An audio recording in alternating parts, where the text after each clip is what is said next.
Hello everybody, Mark Schaffline with you, and this is the Schaffline Report. It's Monday's edition and we're broadcasting from Irvine, California. Happy to have you with us. Hope everyone had a great weekend.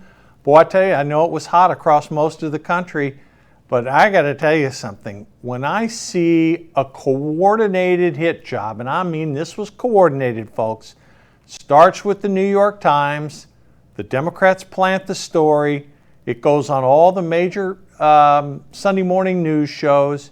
And let me sort of summarize it for this, what's really happening. And we're talking, of course, about global warming and climate change. Now, look, folks, as we've said, the planet's warming. We know that. That's an irrefutable fact. But the constant beating ourselves over the head that the New York Times does, the radical Democrats in the Democratic Party, the media, the fact they were blaming Joe Manchin for the climate failure while seeking radical transformation, that tells you all you need to know. I mean, folks, it was effectively all the global warming fear-mongering climaxed on the Sunday shows when they trotted out Al Gore, author of An Inconvenient Truth, to try to gin up outrage among the American public. And guess what, folks? A certain sliver of the population, about 30%, they view this as an existential threat. But here's the problem, okay? Yes, it's hot. It's hot during the summer. Boy, I got to tell you, when you see this stuff in the Northern Hemisphere and all the crazies come out, we have a situation here where you're hearing terms like, well, the United States has to lead. Well, the United States doesn't have to lead on this. Unless there is a coordinated effort among all the major global economies, and I'm talking the United States, China, India, like it or not, the Russians. Look what's happening. They want the United States to halt drilling, reduce our carbon footprint, while China, India, Russia, they continue to produce oil and other carbon fuels. Here's the problem. The American people are not buying what they're selling. Americans do not want higher gas prices while drilling less. It's just that straightforward, folks. I mean, we have a situation where price of gasoline has come down, depending upon what part of the country, 30 to 50 cents a gallon. That's a good thing. But these radical policies that these Democrats want, there's 200 congressional staffers. They send a letter to the administration and various Democratic members of Congress. They want executive action done, which Biden has done to some degree.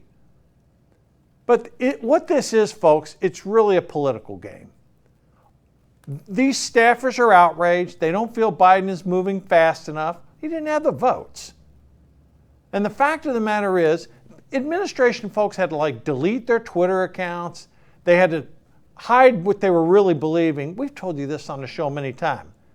These radical Democrats, these climate radicals, they want $10 a gallon gasoline.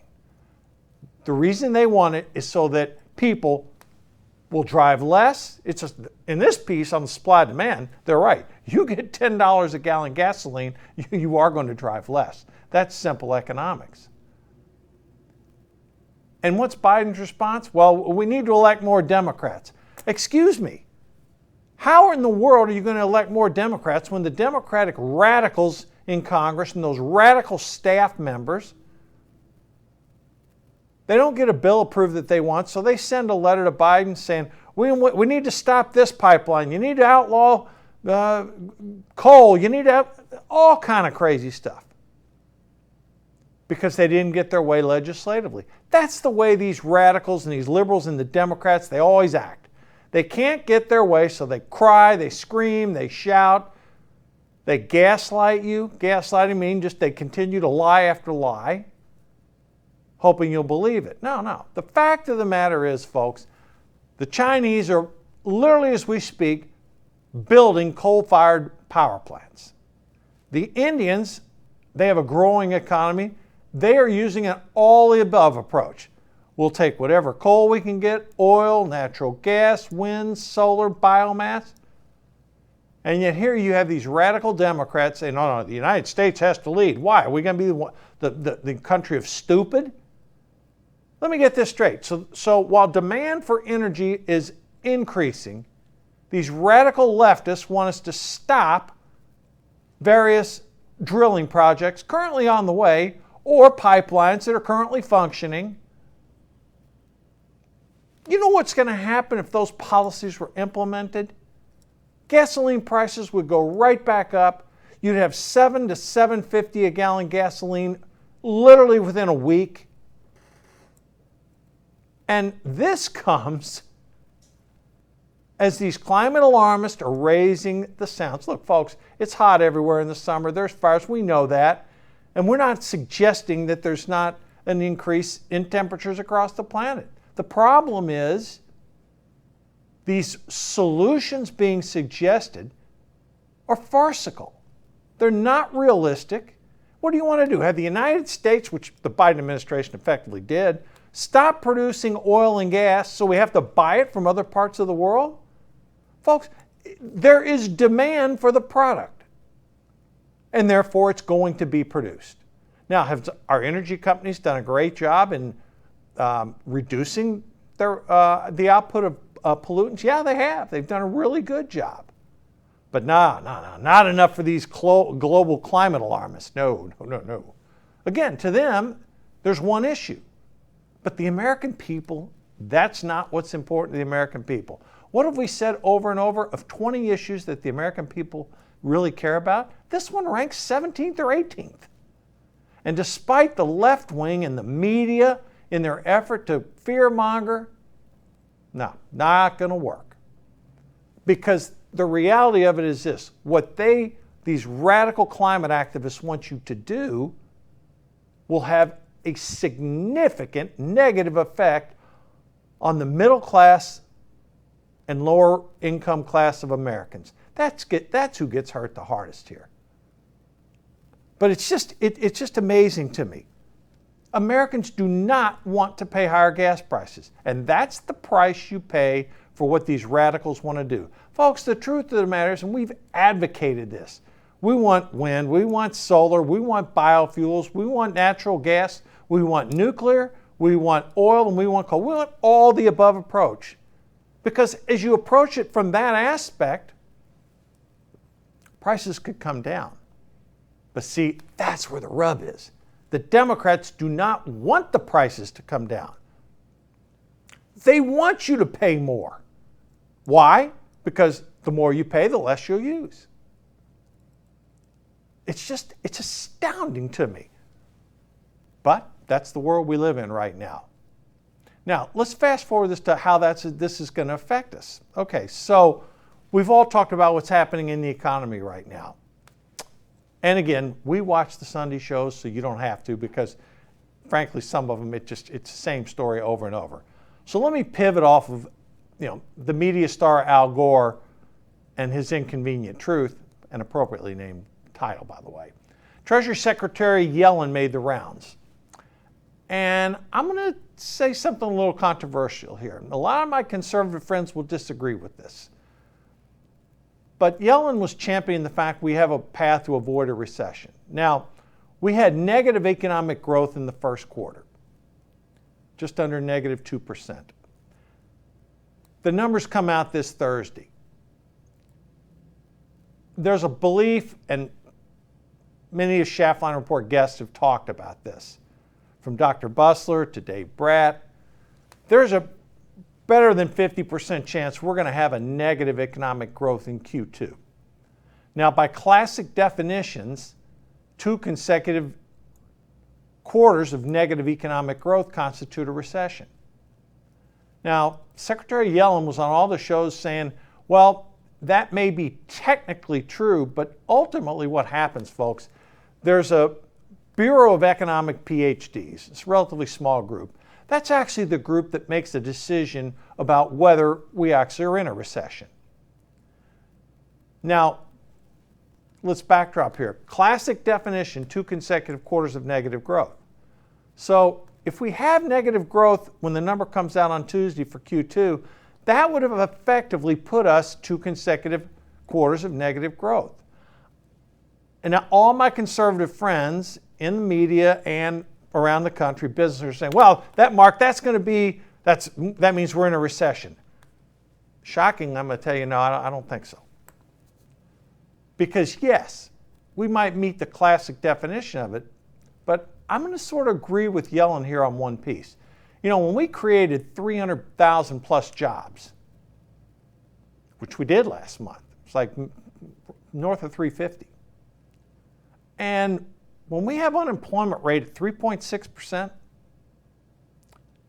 you don't find that when you're in a recession. Now, I think that with the Fed raising interest rates and demand starting to cool for housing, hell, AT&T reported their earnings, and one of the warning bells they signaled was that people are taking longer to pay their phone bill. Well, it makes a little bit of sense, I guess.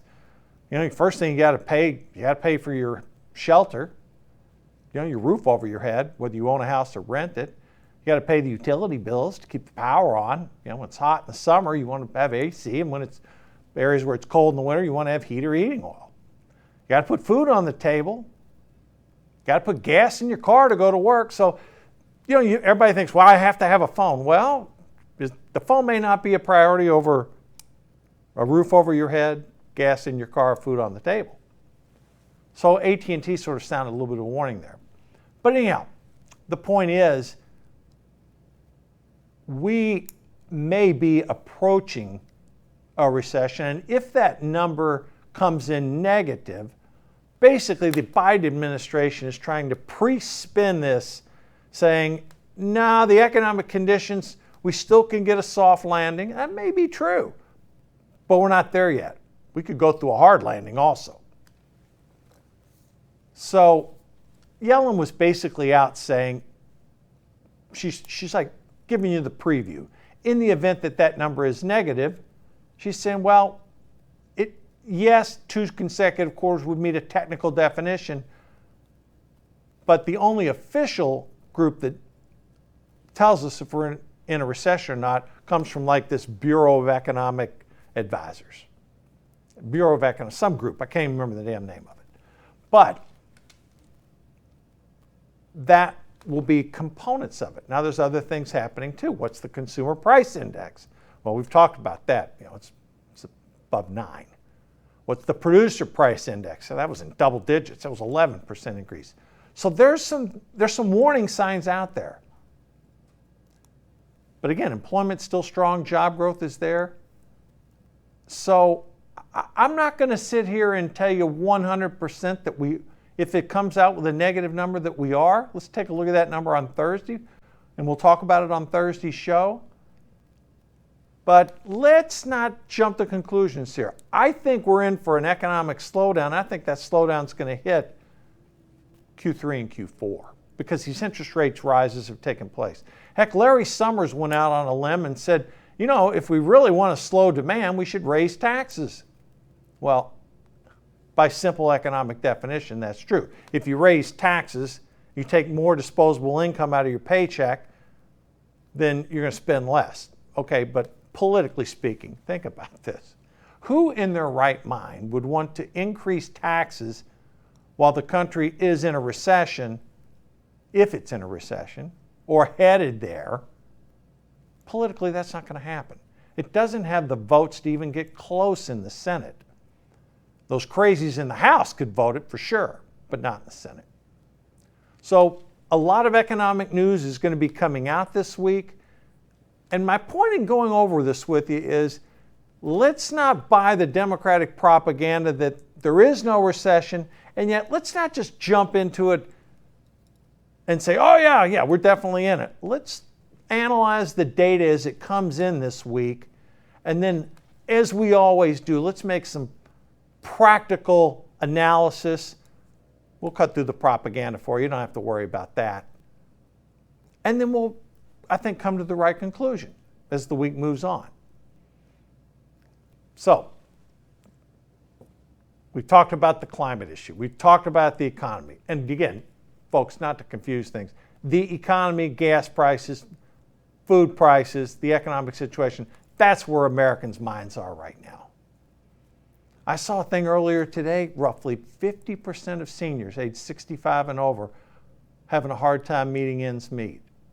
Well, again, what does that tell you? The people who are on fixed income or those in the lower middle income or upper lower middle income families, they're the ones hardest hit by this. That's why the administration is hemorrhaging support. We talked about the polling last week where roughly 26% of people support Biden on the economy. Some 68% do not. And that's why his approval rating is so low. But a second major issue, let's shift off climate and the economy for just a minute. Another major issue that's just screaming off the front pages of the newspaper now is crime. This crime is a major issue all across the country. Now, the president, to his credit, is pushing a $33 billion bill to, quote, get a load of this, folks, refund the police. That's what you heard me say, refund the police. Why? Because people are sick and tired of the crime. And you know what? We agree with that policy. Let's put that money back to our police. The places that literally did defund, they're out of control.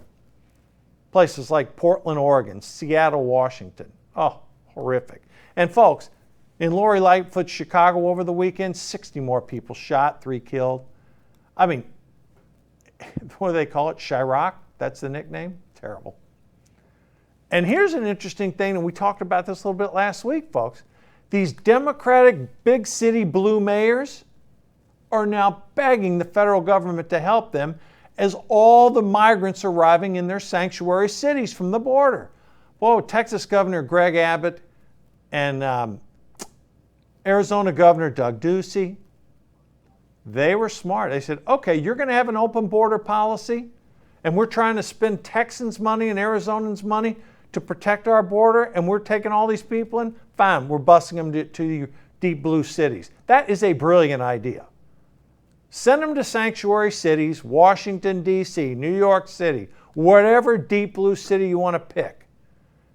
And then let the Democrats say, oh, whoa, wait a minute here. Whoa, what are we having all these influx of migrants for? Well, you seemed to be fine when they were all stuck in the state of Texas.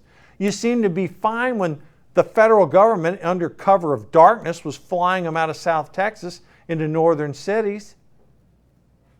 Oh yeah, they're ticked off. Why are they ticked off? Because bringing the migrants into their cities provides no economic income, and it's a burden on social services that are already stretched.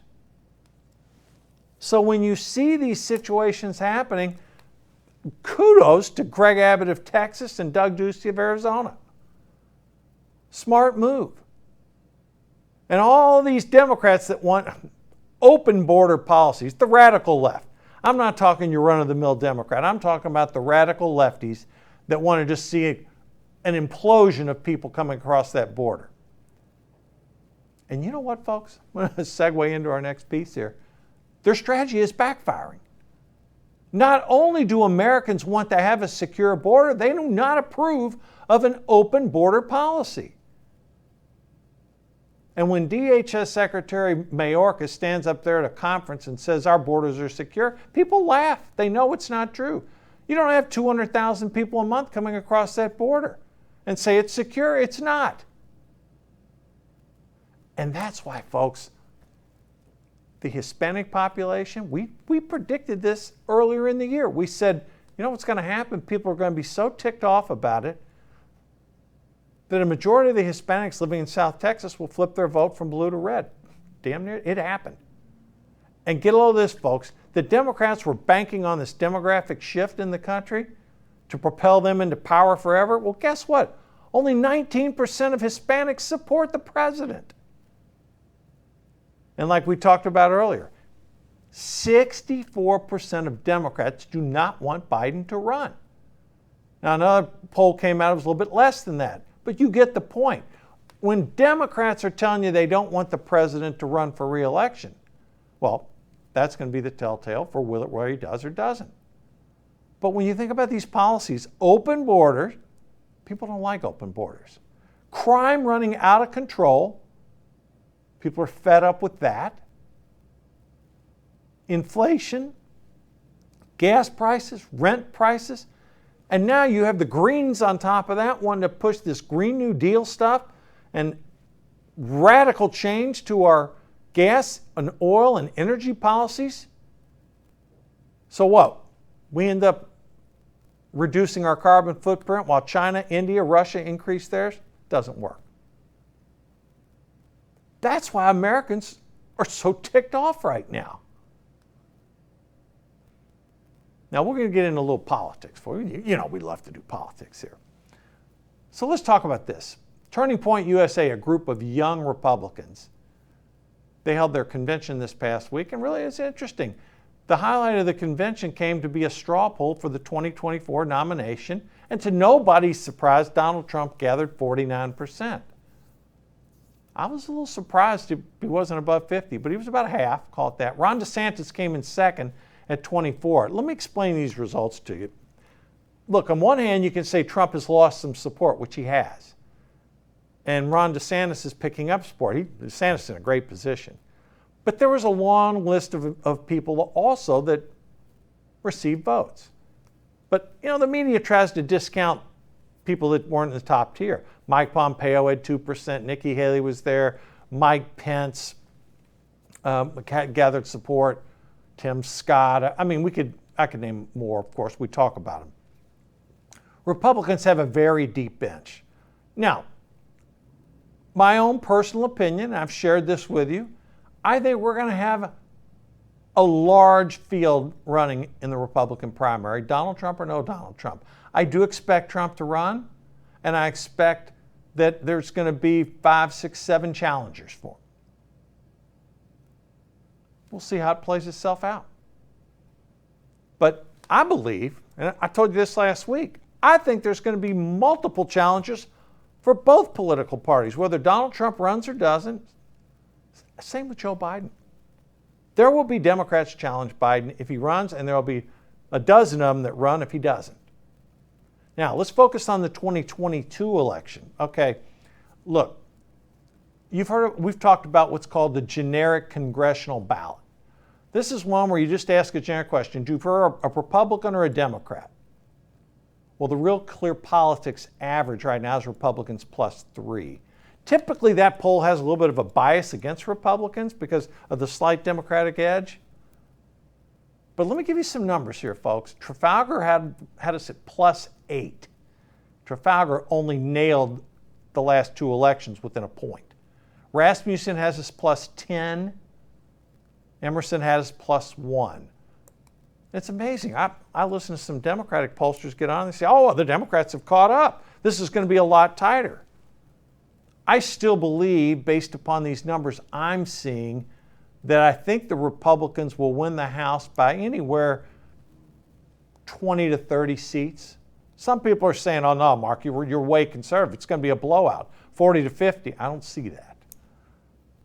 I think somewhere in that 20 to 30 range, unless things just get so far out of hand and it turns from a red wave into a tsunami.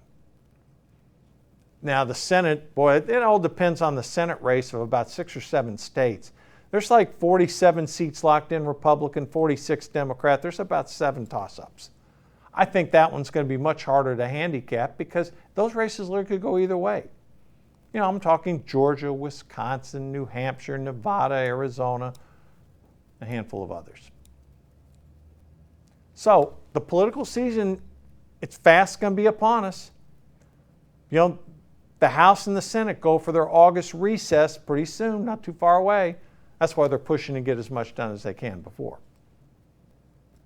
But I'm telling you, folks, when they come back, if we are in a recession and if these gas prices tick back up, what looks like a red wave could become a tsunami. Now, let's talk internet. Let's shift efforts here because we talk about politics a lot. You know, I want to talk about what's going on in Ukraine right now. And I'm going to give you 2 questions. And It's really thought-provoking because I don't know the answer. Are the Russian forces running out of steam? They're losing a ton of munitions. The answer to that is maybe. Are those long-range weapons the U.S. provided having an effect? Absolutely. But let's not kid ourselves. The Ukrainian forces, they are outgunned in their effort to retake some of southern Ukraine, which they lost earlier in the war. What's true? Who has the advantage right now? It's unclear. Clearly, the Russian plan hasn't worked as effective, but they continue the attacks. Look, just late last week, they reached an agreement to have grain. We've talked about the global food crisis, which could be happening as a result of grain not coming out of Ukraine. Well, supposedly the Ukrainians and the Russians reached an agreement to be able to get the grain out of the country. How? I don't know, but they did. But while they have that agreement, the Russians are still firing missiles into schools and non-military targets. So which is true? Are the Ukrainian forces, which are outgunned in their effort, are they winning, or are the Russians winning? You can't really tell. One thing is for certain, though, folks. The Russians lost 2 additional colonels, Air Force colonels, over the weekend. They've now had 82 colonels killed and over a dozen generals killed. Total dead or wounded, according to analysts' expectations, 60,000 Russians dead or wounded. That is a gigantic loss, folks. Over a dozen generals, 82 colonels, 60,000 dead or wounded. And Ukrainians are suffering heavy casualties too. Some reports say up to 100 troops a day are dying in Ukraine. So it's a horrific situation. As to who's winning or losing, it's unclear. I mean, we look at all the information coming, and frankly, folks, you can make an argument for both. So we do know this, though. The Biden administration is continuing to supply weapons. NATO is continuing to supply weapons. The Ukrainians are planning counterattacks. And the weaponry that the United States is supplying, along with its allies, is being effective. So what's going to net effect? This war is likely to continue dragging on. Now, what are some of the economic impacts of this? Remember we talked to you last week that the gas coming into Europe is trying to wean itself off Russian gas for obvious reasons. Well, last week they were producing, letting gas flow at about a 40% rate, meaning the pipeline's being utilized 40% to get gas into Europe.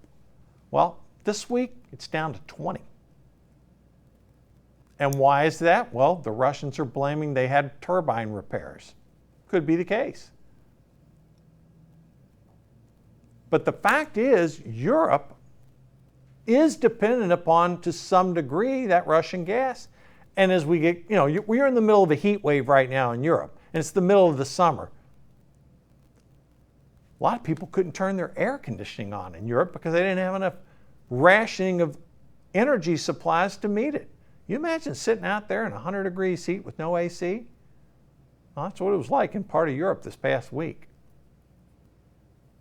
So this situation is going to evolve, and we're going to get some key economic numbers out. But again, think about what's happened here. The Europeans, many of them, Germany included, they employed that Green New Deal strategy, and now look at them. They quit coal. They stopped their nuclear plants. They were trying to get out of oil and gas. Not trying, they did. Now what's the difference? Well, they're considering firing up coal-fired plants again. They have a shortage of gas. They have a shortage of oil. It's the middle of summer and it's hot. Again, folks, the radical Green New Deal stuff, you go down that path, it will have ramifications, and the people in Europe are suffering from that right now. So, we can only hope that common sense will prevail and that our political leaders will realize, hey, we do need to take an all-of-the-above approach. Now, Biden is still recovering from COVID. All the reports indicate he's getting a little bit better. And again, we wish him the best on that. Hopefully he comes back because, a lot of key decisions to be made there. So, lots happening, folks. A lot of worries throughout the country. Americans are not happy right now, and who can blame them? So the administration, if they would focus on the economy, focus on, which they're trying to do, getting some money to cities to fight the crime, and focus on what you can do to help the American people who are most impacted from all this. If they don't do that, folks, the Biden approval ratings will stay in the mid to low 30s. And again, what are we, 12 weeks out before people start voting? Yeah, about 12 weeks. And if they don't do something to turn around, this possible red wave could end up becoming a red tsunami. A lot of commentary about Trump over the weekend. The January 6th, they aired their shows again. Again, folks, the facts are what the facts are. We're not going to say one thing or another because, a lot of the stuff is obvious. But the thing is this, have you really learned a lot of new stuff from these hearings? Or is it much of the same? My problem with this whole thing from the beginning is they have 7 Democrats and 2 Republicans who aren't even going to be in the House next year. Had they had a little more balanced representation on the committee, it might have been better. But nonetheless, they're continuing to have these hearings. But even Democrats acknowledge the fact it's not moving the needle politically. Yeah, it may move the needle away from former President Trump, maybe. But the timing of his announcement of when he's going to run is a big parlor game in Washington, and we're not going to wade into that because we don't have any insight into it. But we are optimistic that despite all the mistakes being made, better days are ahead for the United States of America. We will get through this, and hopefully if we have a Republican House and a Republican Senate, that puts a checkmate and the country can move forward in the last 2 years of the Biden presidency. All right, folks, it's going to be a busy week. A lot of economic data coming out. We're going to stay on top of it. We'll update you every day, and most of all, we'll cut through the analysis and tell you what's really happening. Thanks for being with us today on a Monday. Have a great week coming up. We'll be back. See you tomorrow.